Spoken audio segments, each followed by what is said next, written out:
Buenas tardes a todos. Les damos la más cordial bienvenida a la tercera sesión del quinto y último día de Novafin Connect 2020. Un evento cuyo objetivo es transformar organizaciones a través del conocimiento y la innovación.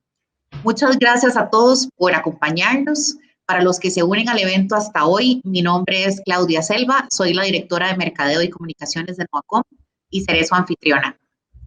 Antes de presentar a nuestros conferencistas, de parte de Novacom queremos agradecer a todos nuestros aliados estratégicos que han confiado en nosotros y quienes son parte clave de nuestra agenda.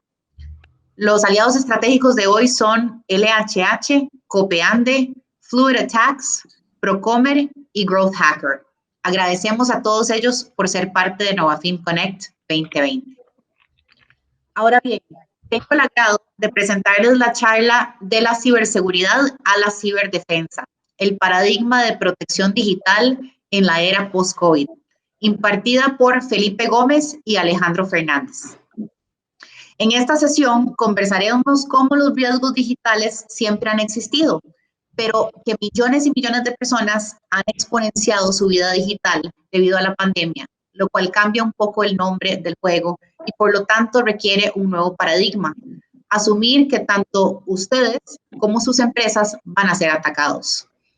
Conoceremos un poco también las claves de este nuevo paradigma en esta charla no técnica orientada a ejecutivos de negocio que deseen proteger sus activos más preciados.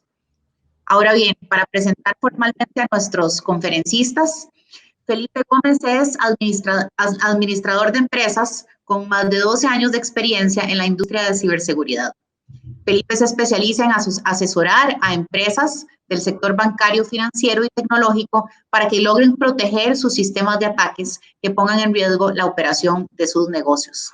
Actualmente es partner y LATAM Manager para Fluid Attacks. Alejandro Fernández está certificado en coaching por el International Coach Academy y ostenta una maestría en gestión de grupos de la Universidad para la Cooperación Internacional.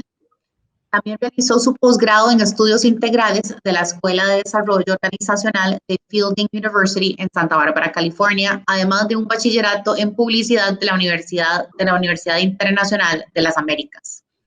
Cuenta con más de 22 años de experiencia progresiva en gestión de operaciones de ventas, desarrollo de territorios y liderazgo en general.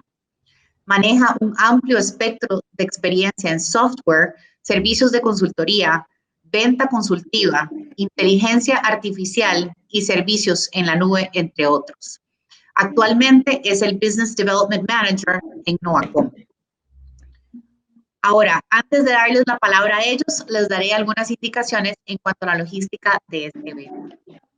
Para evitar interrupción de ruido, se han silenciado todos los micrófonos y se ha bloqueado el video para la audiencia. Sin embargo, los invitamos a todos a que nos compartan sus consultas y sus comentarios a través del chat en la ventana que tienen ustedes a su mano derecha en la parte inferior.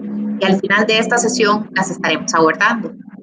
Les avisamos que además esta sesión está siendo grabada y después de la misma les estaremos compartiendo el enlace. De antemano, les externamos nuestras disculpas por si se generara algún fallo de conexión debido a que cada uno de los panelistas estamos trabajando desde casa. Muchas gracias de nuevo a todos por su interés en Novacom y por ser parte de Novafin Connect 2020. Vamos a dar inicio a esta sesión. Felipe, Alejandro, bienvenidos. Muchas gracias por acompañarnos esta tarde. Adelante. Muchas gracias Claudia, por la bienvenida y por la introducción. Y nuevamente gracias a Felipe Gómez por acompañarnos en esta sesión. En un momento vamos a hablar un poco más de Fluid Attacks y de Felipe y su perfil. El objetivo de esta charla es, pues es hacerla muy a tipo conversatorio entre Felipe y yo.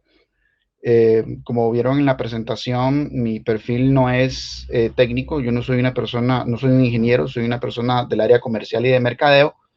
Y precisamente por eso quisimos hacer esta sesión orientada con una orientación muy coloquial.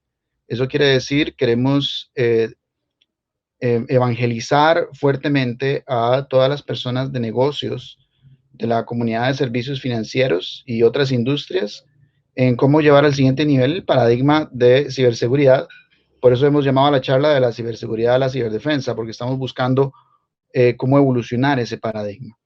Y desde luego, pues quisimos complementar esa visión de negocios que yo les quiero transmitir con una visión de un experto como lo es Felipe y su compañía, que se dedica entera y exclusivamente al tema de ciberseguridad.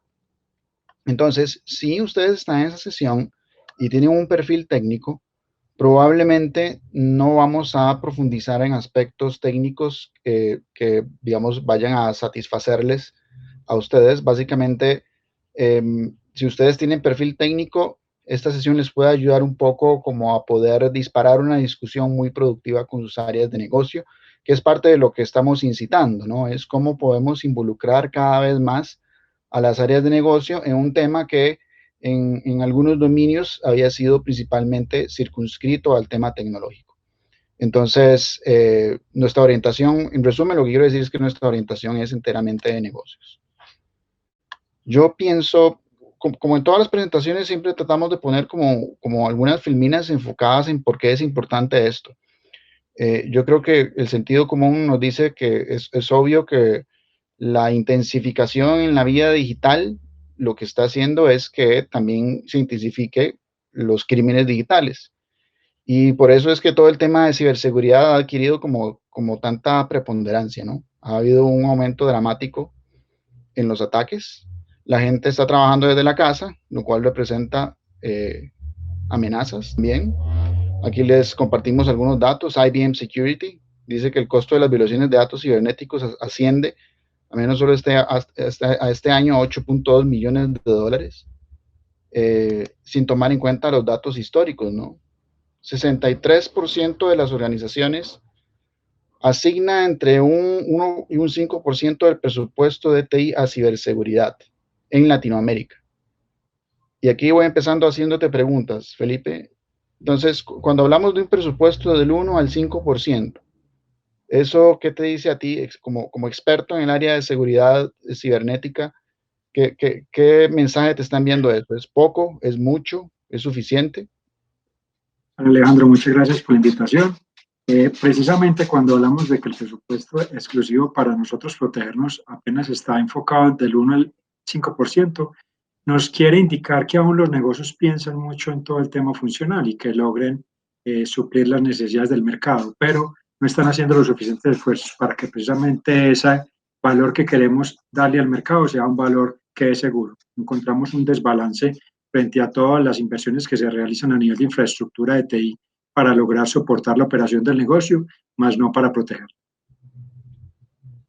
Sí, eso mismo pensé yo. Pensé que si es solamente un porcentaje del presupuesto de tecnología, pienso que hay un desbalance. Y esa es parte de los mensajes que queremos enviar. ¿Cómo podemos darle instrumentos a las personas de negocio del área tecnológica a poder buscar, a poder, digamos, tener herramientas para poder elevar el nivel de conciencia sobre la importancia de invertir más en ciberseguridad? Gartner dice que un 40% o más de las vulnerabilidades cibernéticas están relacionadas con el comportamiento de los empleados. Y esto no es más que un reflejo que a veces las organizaciones se refuerzan tecnológicamente, dejando desprovisto el lado de gente. Y es como las personas que no saben cómo identificar ataques disfrazados, también se convierten en una amenaza propiamente. Entonces, la desinformación de los empleados es parte del problema aquí. 84% de los casos detectados está asociado a la suplantación de páginas web o lo que llaman phishing como principal amenaza. Esto está asociado con el punto anterior de cómo las vulnerabilidades están centradas en los empleados que pueden ser engañados por páginas o correos engañosos. Vemos aquí lo que habla el estudio de la OEA del 2019. El 92% de las entidades bancarias tuvieron algún tipo de ataque, tanto exitoso como no exitoso. El 37% de las entidades manifestaron que sí fueron víctimas de ataques exitosos. Entonces, esto para nadie es un secreto, ¿no? Las entidades bancarias son el principal blanco de estas organizaciones criminales por razones obvias. Así que por eso, como ustedes saben, hemos orientado mucho esta conversación al tema bancario. Los cibercriminales, usualmente tenemos el estereotipo, ¿verdad? Del cibercriminal encapuchado, que es un genio informático que opera de forma solitaria. Aunque eso en algunos casos es así, en realidad muchos de estos hackers pertenecen a organizaciones súper organizadas y con una potencia financiera muy fuerte, que no solamente son tecnócratas, no solamente saben de tecnología, sino que también saben estrategias de ingeniería social para poder engañar a la gente, hacer pasar sus correos o sus comunicados o sus llamadas telefónicas por llamadas auténticas y así poder infiltrarse en las plataformas tecnológicas. Entonces, vamos a compartirles como una serie de mitos y realidades. La idea es que ustedes se lleven de esta sesión con una lista de principios base que, si los tienen presente, pensamos nosotros que pueden empezar a favorecer y a patrocinar esa evolución en el paradigma de ciberseguridad que tienen en sus organizaciones. Entonces, mito número 1, los riesgos de seguridad informática se resuelven con herramientas tecnológicas. Solo con herramientas tecnológicas. Entonces, ese es el primer mito. Si bien es cierto, las herramientas tecnológicas son necesarias, importantes, indispensables para combatir estas amenazas y defenderlas, la ciberseguridad tiene 3 dimensiones: cultura, procesos y gente. Y todas esas dimensiones deben evolucionar paralelamente. ¿Comentarios aquí en esta parte, Felipe? Sí, Alejandro, en realidad las organizaciones tienen una perspectiva falsa, como una falsa sensación de seguridad, que al creer que simplemente poner capas de protección o simplemente entregar toda la protección a ciertos sistemas, ellos están controlados internamente y ya no van a estar más envueltos en temas de hackeos o de riesgos cibernéticos. Y como bien lo mencionabas, la cultura es algo que es fundamental dentro de todo el tema de ciberdefensa. Nosotros, al implementar firewalls, antivirus o algo, lo que estamos poniendo es controles precisamente para que las personas no vayan más allá y tomen riesgos a los cuales no están acostumbrados, pero solamente de eso no depende. La ciberseguridad y la ciberdefensa en realidad debe estar enfocada precisamente a lograr identificar cómo operan los maleantes, pero también lograr identificarlos cuando están adentro y también lograr nosotros ser seguros internamente por si llegamos a sufrir un hackeo, pues este no vaya a ser tan catastrófico. Totalmente. De hecho, ahí mencionamos el tema de la evolución en esas 3 dimensiones, y el concepto de madurez en ciberseguridad o en ciberdefensa es algo que van a escuchar mucho de parte nuestra, y es entender cómo una organización, dónde se ubica una organización en el espectro de madurez. Y hay muchas organizaciones que están por encima de la media en el espectro de madurez, precisamente por ser bancos, pero el hecho de que estén por encima de la media no significa que estén totalmente o que los riesgos más importantes hayan sido mitigados.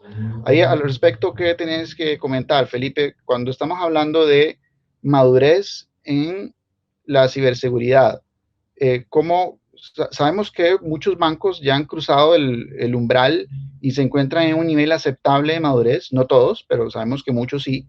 Entonces, cuando un banco está en un nivel por encima de la media en madurez, ¿cómo debería de pensar en su estrategia? ¿Cómo debería de asumir esa conciencia, esa madurez para no dormirse en los laureles, por así decirlo?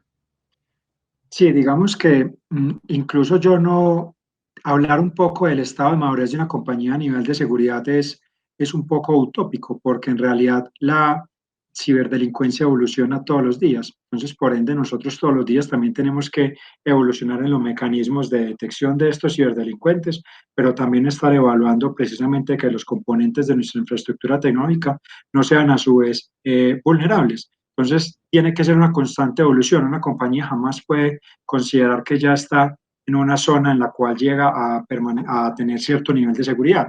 Obviamente hay controles mínimos que una compañía debe tener, pero la ciberdefensa debe estar también evolucionando al ritmo que evoluciona el cibercrimen. Lastimosamente, nuestro rol en la ciberdefensa, en estar siempre teniéndonos que preparar para que nos ataquen, nos hace que seamos reactivos. La ciberdelincuencia siempre es propositiva siempre es proactiva, entonces ella siempre está buscando nuevos métodos para hacernos daño. Entonces no nos podemos quedar estancados, siempre tenemos que seguir evolucionando al ritmo en que la sistematización de los ataques y la automatización de los mismos también vaya evolucionando. Sí, me gusta eso que estás diciendo porque traduciéndole mis propias palabras, yo puedo hacer un análisis de mi madurez y puedo sacarme una nota alta en ese análisis de madurez, pero mañana el cibercriminal va a estar más evolucionado, entonces mi nivel de madurez estaría un paso atrás, ¿no? Porque el cibercriminal maduró un paso adelante, ¿me explico? Entonces, aquí el concepto es que al ser criminales sofisticados, la madurez en este espectro tiene que ser un componente dinámico. Y si yo me saqué nota alta un día, el siguiente trimestre puedo tener nota baja. Y es muy importante tener eso presente. La mejor estrategia es defender y proteger mis datos. Bueno, eso es un juego de palabras. Aquí básicamente lo que queremos decir con este mito es que si voy a utilizar la analogía, la metáfora de un castillo, si ustedes tienen un castillo en un juego de video y ese castillo lo defienden y lo tienen súper resguardado militarmente, pero resulta que no están conscientes de cuáles son las amenazas que están ahí afuera. Entonces, una estrategia proactiva de defensa es salirse más allá de las fronteras del castillo para poder entender cuáles pueden ser amenazas que podrían actuar de forma inesperada y entender si esas amenazas han evolucionado más allá de las defensas que tiene ese castillo. Entonces, ¿cuál es el punto acá? Que armarse de herramientas tecnológicas esperando que un ataque cibernético venga no es suficiente. También hay que tener estrategias proactivas de ir a investigar allá afuera cómo podría ser vulnerado. Allí, ¿qué tendrías para comentar, Felipe? Si una empresa quiere empezar a desarrollar un esquema más proactivo de entender cómo buscar proactivamente potenciales amenazas, ¿cómo es que una organización hace eso? Vale, Alejandro, precisamente uno de los desfases que encontramos al interior de las organizaciones es que entre el 1 y el 5% del presupuesto nada más es asignado a seguridad. Pero dentro de ese presupuesto que se asigna, la mayoría del presupuesto se asigna o las compañías consideran que es una mejor práctica invertir en identificación de amenazas que invertir en identificación de vulnerabilidades. Y desde nuestro punto de vista, en realidad es una aproximación un poco sesgada frente a lo que significa la ciberdefensa.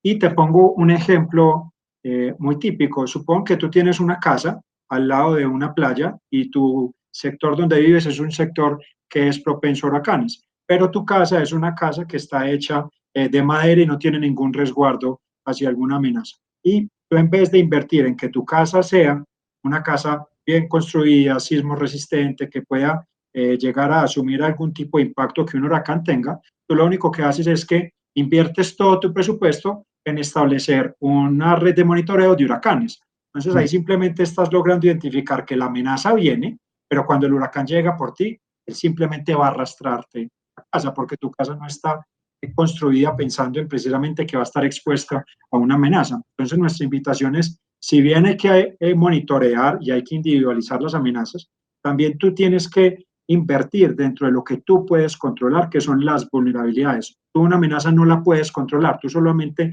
una amenaza la puedes identificar y puedes saber que viene, pero ella viene, mientras que tú sí puedes enrobustecer tus sistemas, puedes enrobustecer tus procesos para que precisamente cuando la amenaza te ataque, el daño no sea tan grande. Entiendo. Me encantó esa analogía del huracán, me quedó clarísimo. Ok, siguiente mito. La seguridad cibernética de mi empresa es primordialmente responsabilidad del área de tecnología o de ciberseguridad de la empresa. Bueno, eso es muy lógico, ¿no? No conviene que invirtamos mucho tiempo porque es muy elemental, ¿no? Por allí recuerdo haber escuchado a un colega de EY decir que uno de los primeros pasos en una estrategia de ciberdefensa es entender cuáles son las joyas de la corona, o sea, cuáles son los datos que debo de proteger, los más valiosos, y con base en eso empezar a desarrollar una estrategia proactiva de ciberdefensa. Entonces, si mi primer paso como persona de negocios es identificar cuáles son las joyas de la corona, ahí ese es un tema que empieza en el negocio, que es un tema enteramente del lado de negocio, que obviamente converge de manera absoluta con el tema tecnológico, pero lo primero que yo me tengo que preguntar es, desde un punto de vista de negocio, ¿cuáles son las joyas de la corona? ¿No? Si es la receta para hacer esa bebida gaseosa, la información de tarjeta de crédito de mis clientes, planes estratégicos, propiedad intelectual. Tengo que tener clarísimo cuáles son las joyas de mi corona de mi unidad de negocios. Entonces, todo empieza con una definición de negocio que luego utiliza herramientas tecnológicas para poder proteger esa información. En tu experiencia, Felipe, ¿has encontrado algún caso donde la empresa no tiene claro, digamos, exactamente qué es lo que tiene que proteger y eso de alguna manera ha repercutido sobre su vulnerabilidad? Sí, digamos que normalmente y más en las entidades financieras, Alejo, ellas son las que más expuestas están al fraude. En realidad, un atacante busca vulnerar una empresa o busca atacarte básicamente por tres razones. Por temas reputacionales, digamos que el ego humano siempre está presente en un ataque cibernético, por eso ellos siempre salen y muestran sus banderas de este sitio fue hackeado, siempre lo expresan para lograr ganar prestigio. El otro es lograr tener un impacto monetario, poder ellos tener algún recurso de dinero para notablemente poder pagar su salario, si así lo queremos llamar. Y el tercero será comprometer data que puede ser usada o vendida en el mercado. Generalmente las compañías tienen identificada toda esa data que deben comprometer, pero principalmente este mito lo que nos indica es que nosotros como usuarios creemos que el único que tiene que encargarse de gestionar ese seguro, ese secreto o esa información primordial es el área de tecnología. Y nosotros como usuarios nos permitimos asumir riesgos o nos permitimos ir más allá simplemente porque hay alguien que me protege. Y esto es un concepto que va desde la humanidad. El ser humano es así. Por ejemplo, hace unos años los carros no tenían frenos ABS y las personas iban a una menor velocidad de lo que van hoy en día. Las compañías, simplemente para intentar disminuir la accidentalidad que hay a nivel vehicular, inventan los frenos ABS, que en teoría son frenos que te permiten a ti frenar de una mejor forma, pero el ser humano, en vez de interiorizar el control y saber que hay que ir a la misma velocidad, lo que hicieron fue ponerte un control, lo que hizo inmediatamente fue ir más rápido. Es decir, nosotros como humanos siempre delegamos el riesgo frente a algún método tecnológico y precisamente lo que queremos decir es no solamente la parte tecnológica es quien debe cuidar los datos, nosotros como humanos, como personas que somos parte de un proceso, también debemos propender por ello. Totalmente de acuerdo, totalmente de acuerdo. Vamos con el siguiente mito. Los ataques cibernéticos siempre pueden ser detectados de forma inmediata. Entonces, aquí, mientras que ciertos ataques cibernéticos pueden ser identificados de forma inmediata, muchos de ellos siguen un patrón similar al coronavirus. Pueden permanecer asintomáticos por semanas, meses, y durante ese tiempo el código malicioso está dispersándose en los sistemas y en los datos de la compañía, inyectando malware y todo tipo de software malicioso. Entonces, tener presente este desafío latente de que mi compañía puede estar ya infectada, mi computadora puede estar ya infectada, mi celular puede estar ya infectado y no lo sé. El hecho de que tengamos esa conciencia plena hace que nuestra forma de mirar la amenaza cambie. ¿Por qué? Porque yo recuerdo que en los principios, cuando empezó a salir la pandemia, no estaba tan claro que el virus podía ser asintomático en las primeras semanas. Entonces, eso puede crear una sensación de falsa seguridad que, bueno, si yo no muestro síntomas es que no estoy contagiado, y como no estoy contagiado, no estoy en peligro, y como no estoy en peligro, tampoco estoy poniendo en peligro a otras personas que pueden ser pacientes de riesgo. Entonces, el momento en que yo tengo esa conciencia, yo puedo decir, bueno, la verdad, en este momento yo me siento bien, pero podría estar infectado. Entonces, no debo operar con tanta confianza como si no lo estuviera. Aquí, ¿qué tienes para comentar, Felipe? ¿Algún caso específico que hayas encontrado en tu experiencia donde software malicioso pudo haber estado residiendo allí durante varios meses o semanas? ¿vale? Y no solamente software malicioso, también un atacante real que comprometió la infraestructura. Nosotros, como bien lo dijeron ustedes, nosotros somos una compañía que nos dedicamos a hackear. Nosotros, en realidad, somos como esa amenaza que ustedes buscan identificar. Entonces, el mito de creer que los ataques cibernéticos se identifican inmediatamente es un mito que ya raya con la desinformación, ya es un tema que está totalmente salido de cualquier esquema. Y simplemente hay que tener en cuenta que cuando es un ataque cuando es un virus o cuando es un malware, los antivirus funcionan a través de firmas, a través como de la composición molecular del virus, si lo quisiéramos llevar así. Pero si el virus cambia un bit, ya el antivirus no es capaz de detectarlo. Entonces, ahí la falsa seguridad de que es que el antivirus mío detecta todo, ya queda a un lado. Y más cuando tú estás expuesto a un ataque manual, es decir, cuando es un hacker el que en realidad estaba abusando de tecnología, es muy difícil identificarlo si es un hacker que tenga buenas capacidades y que sepa cómo funciona. De hecho, hay protocolos que simplemente son vulnerables como tal y que una herramienta que mida compromiso o que simplemente esté mirando cómo es la latencia de la red y cómo están comprometiendo archivos, no lo va a poder detectar. Y para terminar de reforzar el mito, cuando tú hablas con alguien y le dices de un eventual hackeo, la persona siempre te va a responder, o la primera respuesta que se le viene a la cabeza es: yo nunca he sido hackeado, al cual simplemente hay que responderlo o simplemente no lo sabes. Me encanta eso. Sí, de acuerdo. De hecho, este mito es uno de los que más conciencia me ha ayudado a generar a mí en el tema de ciberseguridad y en todas mis interacciones con clientes, aunque sea algo que flota ahí en la conciencia, siempre lo estoy reforzando porque de verdad que en la práctica, aunque intelectualmente lo sabemos, en la práctica se nos olvida. Un test de penetración anual que emule ataques a mi plataforma es suficiente para sentirme seguro o para que mi empresa esté segura.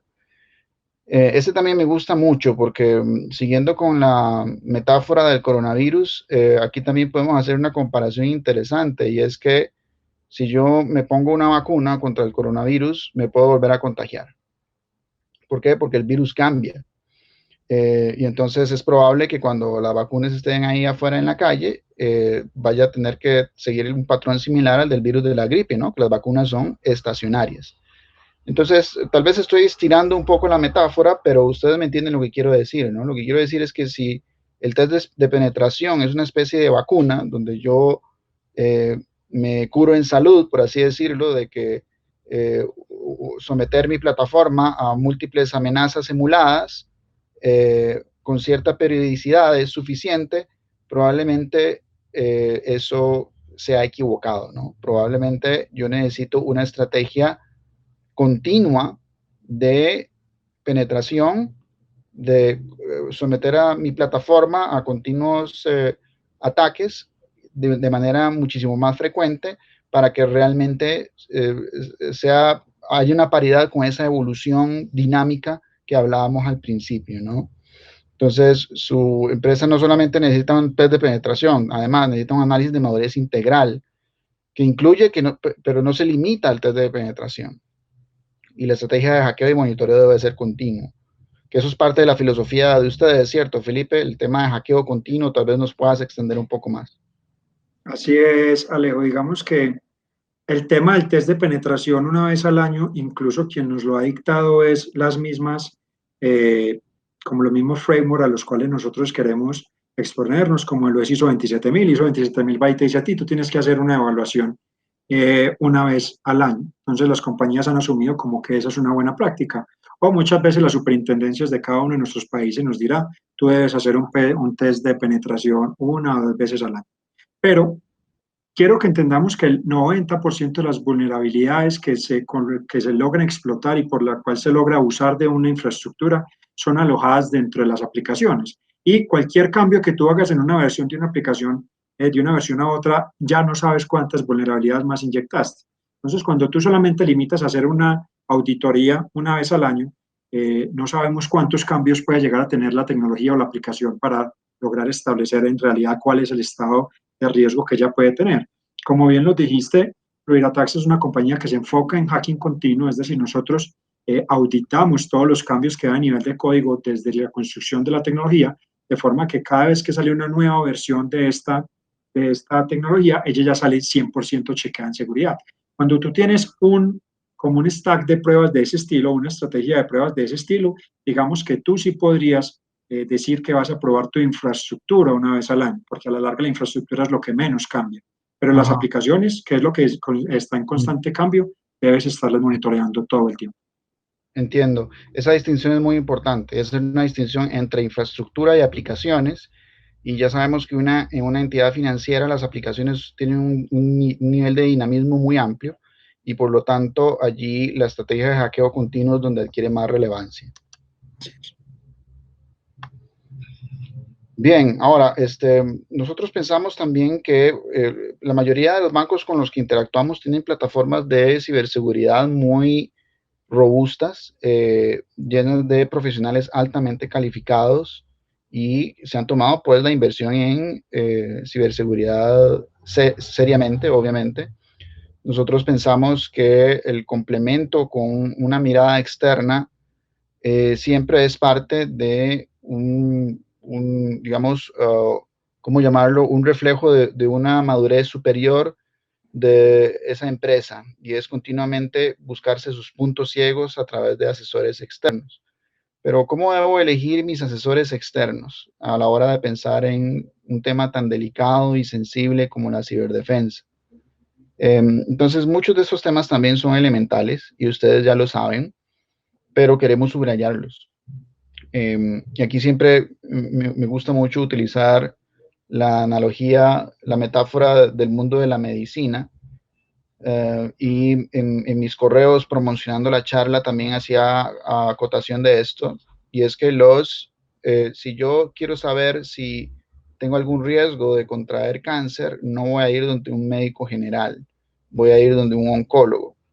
Y la industria tecnológica ha avanzado de manera astronómica en las últimas décadas al punto que ya los profesionales cada vez van siendo menos generalistas y son más especializados. Entonces nosotros pensamos que el proveedor adecuado de ciberdefensa tiene que ser especializado en ciberdefensa. No tiene que hacer otra cosa más que ciberdefensa, sino que el profesional tiene que tener una amplia y profunda experiencia en ese campo durante muchos años. También tiene que ser tecnológicamente agnóstico.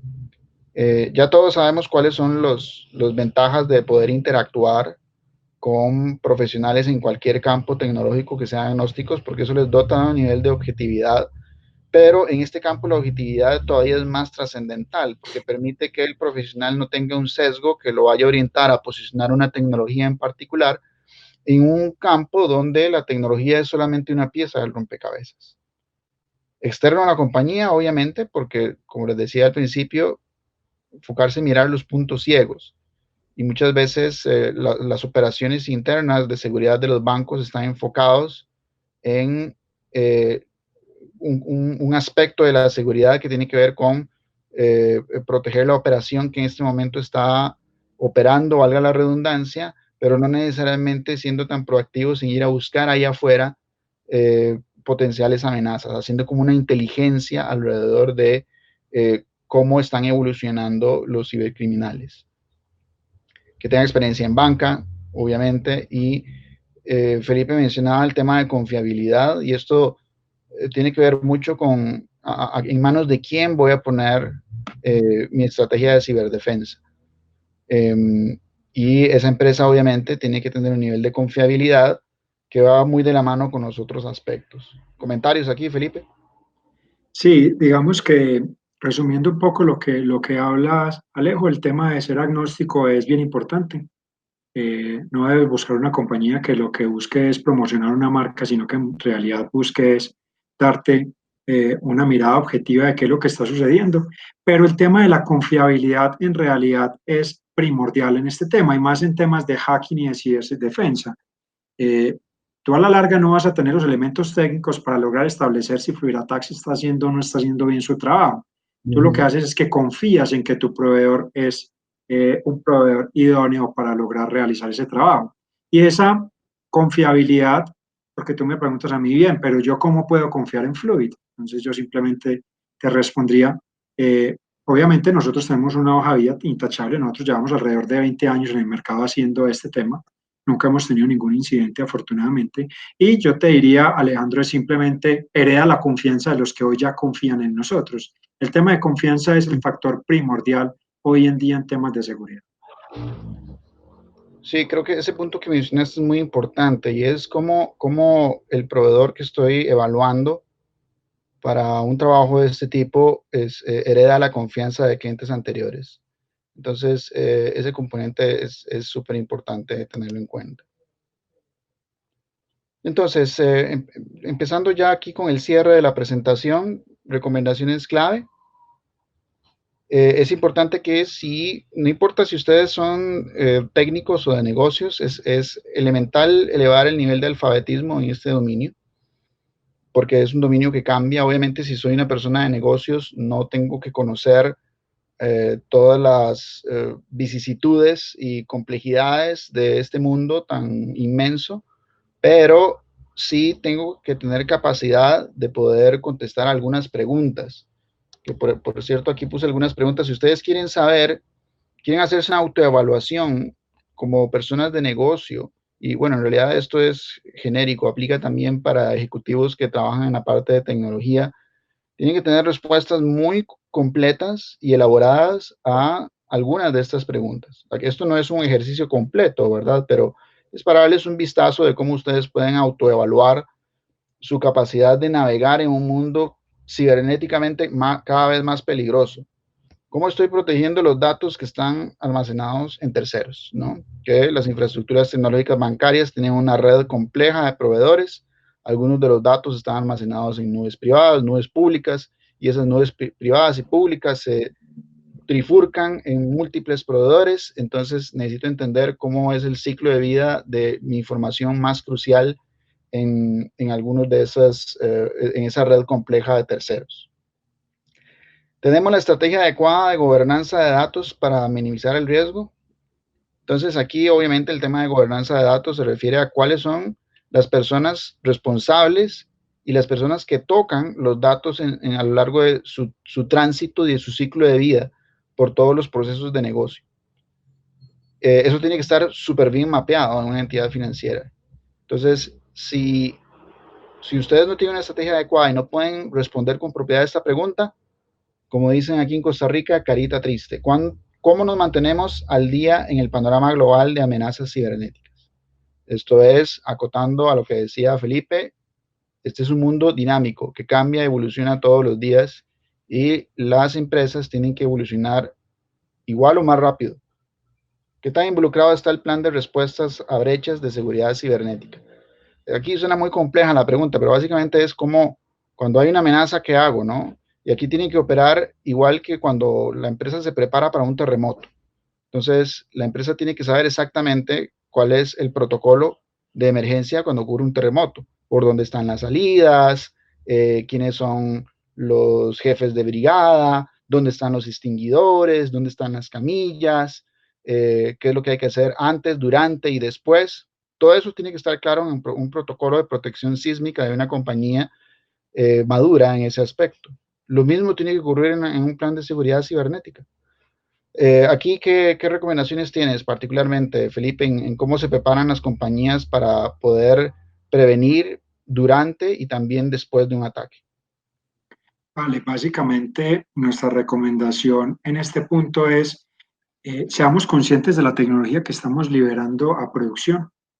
Precisamente el tema de la pandemia, de la no presencialidad, nos llevó a que tuviéramos que liberar tecnología muy rápidamente, que tuviéramos que abrir brechas de seguridad que actualmente no teníamos, que expusiéramos datos al exterior, intranets, que tuviéramos que configurar VPNs para que nuestros colaboradores trabajaran desde casa. Entonces, es lograr tener conciencia de qué es la tecnología que estoy liberando, cuál puede llegar a ser el impacto que si esa tecnología es hackeada puede llegar a tener bajo mi organización. Cuando usted es capaz de responder esas preguntas, usted va a poder estar en la capacidad de tomar los controles adecuados para que precisamente no vaya a tener algún riesgo a nivel de seguridad. Entendido. Gracias, Felipe. ¿Alguno de los miembros de mi junta directiva tiene conocimientos en ciberdefensa? Aquí ya empresas como Gartner están recomendando que los bancos más importantes puedan considerar tener personas que tengan algún conocimiento en este dominio en su junta directiva, a ese nivel. Y eso también debería de verse reflejado en un comité de seguridad cibernética de la compañía que esté activamente, que tenga una composición, ¿cómo se dice esto? Multidisciplinaria.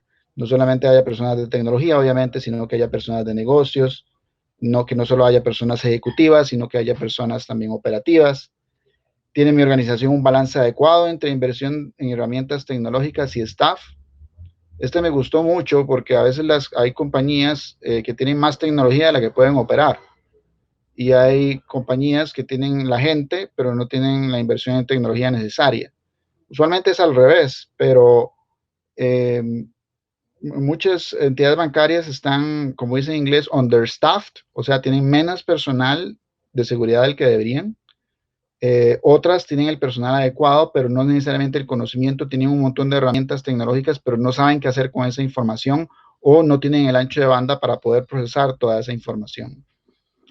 ¿Algún comentario aquí, Felipe, en esa parte del balance entre la cantidad de staff que tienen dedicado a esto, la inversión en herramientas tecnológicas? Sí, de hecho nosotros lo vivimos día a día, Alejo. Al nosotros estar inmersos dentro de ciclos de desarrollo, vemos cómo los boom tecnológicos invaden las compañías. Entonces, hay una falsa creencia de que estar más seguro es tener, en Colombia lo llamaríamos fierros, mucha tecnología. Entonces, en realidad, tú sigues creyendo que por simplemente tener el último firewall, el último antivirus, tener el último scan automático de vulnerabilidades, estás seguro y no hay nada más alejado de la realidad. No, las herramientas por sí solas no sirven para nada. Tiene que haber un personal idóneo que las opere, que pueda llegar a tomar decisiones frente a los riesgos que nos van avisando las herramientas. Y pensemos que la herramienta no es el medio bajo el cual yo voy a lograr controlar el ataque, sino que es el medio que me va a permitir que nosotros como humanos tomemos decisiones mucho más rápidas sobre qué debemos hacer. De acuerdo. Y de hecho aquí abriendo un poco la discusión a preguntas y respuestas, de una vez motivo a todos los asistentes que están acá, si tienen alguna pregunta para Felipe, este es el momento. Yo sí traje una lista de preguntas que tenía y tal vez la primera de ellas, Felipe, es, bueno, sabemos que ustedes están enfocados 100% en hackear, no necesariamente en la parte de remediación. ¿Eso qué significa exactamente? O sea, porque yo imagino que yo llevo mi carro a mi taller y tú me dices que tiene estos problemas, pero no me ayudas a repararlo. ¿Eso es así o cómo es la dinámica? Perfecto. Digamos que debe existir una clara independencia de quien encuentra la vulnerabilidad y quien la soluciona. Básicamente porque si nosotros estamos desde la posibilidad de encontrar las vulnerabilidades y yo mismo voy y la soluciono, luego ya no tengo una independencia al momento de decirte, Alejandro, esta vulnerabilidad quedó bien mitigada o no, porque yo ya estoy siendo parte del problema. Nuestra recomendación es, tenga una compañía especializada en encontrar vulnerabilidades, una compañía que tenga un ojo de auditoría, que le ayude a identificar todas esas vulnerabilidades y tenga otro equipo que es el encargado de implementar todas las soluciones que se vengan al caso y que puedan interactuar entre ellos para lograr cerrar la mayor cantidad de vulnerabilidades posible. Es importante tener esa independencia y ser agnóstico. FluidAttacks no es una compañía que esté casada con ninguna marca. Nosotros simplemente identificamos vulnerabilidades, te damos algunas opciones de cómo las puedes solucionar, pero es decisión del negocio cuáles serán los controles que implemente para lograr solucionar. Muy interesante. Sí, entonces aquí lo que estaba pensando es que es como un nivel de especialización todavía más ulterior, ¿verdad? Porque estamos hablando, recomendamos que sea especializado en ciberdefensa, pero aquí es un nivel más allá, no solo especializado en ciberdefensa, sino que es especializado solo en la parte de ataque y vulnerabilidades, ¿cierto? Así es. Ok, entendido. Vemos aquí, tenemos ya algunas preguntas del equipo. Tenemos una consulta, perdonen que me acerque tanto a la pantalla, necesito anteojos. El señor Corín Rovira. Se habla mucho de que buenas herramientas tecnológicas deberían de ser armas para poder combatir un ataque o una amenaza. ¿Qué tipo de herramientas recomiendan ustedes que debería usarse? Por ejemplo, equipo de hardware, software o un mix de los dos, o bien que sea manejado por terceros. Vale, Corin, digamos que nosotros, si bien somos una compañía de ciberseguridad, nosotros desarrollamos nuestras propias herramientas al interior de Fluid. Y como todo el stack o toda la base tecnológica que usamos, nuestra visión siempre es utilizar como toda la tecnología que puede hacer as a service y tenemos un pensamiento de serverless, es decir, nosotros tener menos infraestructura que mantener, tener que tener obviamente menos personas dentro de la organización que gestionen esa infraestructura y lograr tener soluciones del mercado que estén a la altura para las necesidades que FluidAttacks tiene. Digamos que esa es nuestra visión. Obviamente en entidades financieras hay muchos de estos temas que no se pueden tercerizar por la propia naturaleza de la entidad, pero nuestra invitación es intente delegar en un tercero siempre la responsabilidad de que tiene que cuidar él. Nosotros en Colombia muchas veces usamos de una forma jocosa que alguien escoja el sitio para ir a comer, a tomar una cena, porque en caso de que vaya mal, es mejor tener a quien echarle la culpa, no ser usted el responsable. Entonces, cuando usted simplemente tiene compañías que son especializadas, si usted tiene una compañía que es especializada en medir compromiso, contrate una compañía especializada en eso. No se ponga usted al interior de la organización a desarrollar competencias que le permitan medir compromiso. Lo mismo como montar un equipo de hacking al interior de un banco. Como que mantengamos clara cuál es el foco de la organización, intentemos tener todas las soluciones a nivel de terceros que nos logren apoyar ese core o ese objetivo de la compañía y nosotros simplemente dediquémonos a administrar de forma adecuada esos recursos. Gracias, Felipe. Si fueras director de negocio de un banco o una empresa de servicios financieros, ¿cuáles serían las primeras 3 cosas que harías para empezar a revisar y madurar la estrategia de ciberdefensa? Listo, súper buena pregunta. Yo creo que yo primero me enfocaría, lo primero que yo haría es enfocarme en tener métodos de autenticación fuertes en todos los sistemas, tanto para los empleados como para socios de negocio y clientes. Uno de los grandes problemas que nosotros hoy tenemos a nivel de ciberdefensa y que las compañías conviven con ello es que tú te puedes gastar los millones de dólares que tú quieras en tecnología, pero lamentablemente el humano falla, da clic donde no debe dar clic y todos nos fuimos nos salimos ya de todo lo que se pueda llamar en términos de seguridad. Entonces, nuestra invitación, lo primero que yo haría es, yo invertiría mucho en factores de autenticación fuertes, doble factor de autenticación o todo lo que sea como múltiple de factor de autenticación y siempre lograr establecer e identificar quién es la persona que se está conectando. Un tema de gestión de usuarios supremamente robusto. Yo, naturalmente, por lo que vivo y por lo que hago, yo siempre realizaría pruebas de seguridad continuas a todo lo que desarrolle. Precisamente uno de los, yo no sé si ustedes supieron del hackeo que sufrió Capital One en Estados Unidos y uno de los principales inconvenientes que tuvo para lograr realizar ese hackeo es que las personas que hackearon Capital One en Estados Unidos tuvieron acceso a una plataforma interna que era una intranet y cuando tú escuchas en el argot popular siempre dicen, no, es que es un sistema interno, eso no hay que protegerlo. Pero el éxito que tuvieron estos atacantes en el hackeo a Capital One fue precisamente que lograron comprometer un sistema interno y ahí lograron comprometer todo el tema de contraseñas y de usuarios. Entonces, yo haría pruebas continuas, integrales y de forma temprana sobre toda la tecnología que esté en desarrollo y siempre estaría haciendo un hackeo evolutivo, es decir, siempre estaría monitoreando cuál es la efectividad del cierre de todas las vulnerabilidades y teniendo como toda esa estrategia de hacking continuo. Y otra que yo tendría es tener toda mi infraestructura como código. Esto puede llegar a ser un problema en las entidades financieras porque hay mucha tecnología legacy, pero como que el futuro está en que usted pueda tener toda su infraestructura definida como software y que usted pueda regenerar toda esa tecnología todos los días. De forma que si usted tiene comprometido algún sistema, usted todas las noches regenera su infraestructura y el problema saldrá de sus sistemas. Esos serían como los 3 factores en los cuales yo trabajaría intensamente, Alejo. Muy de acuerdo. De hecho, ahora que estabas hablando, recordé que estaba buscando como qué están pensando los CEOs en el mundo respecto al tema de ciberseguridad y encontré algunos enunciados como este de una empresa que se llama Mattress Next Day, que dice, como todos los empleados trabajan desde mi casa, Una de las prioridades es mejorar las políticas de acceso y seguridad de los datos.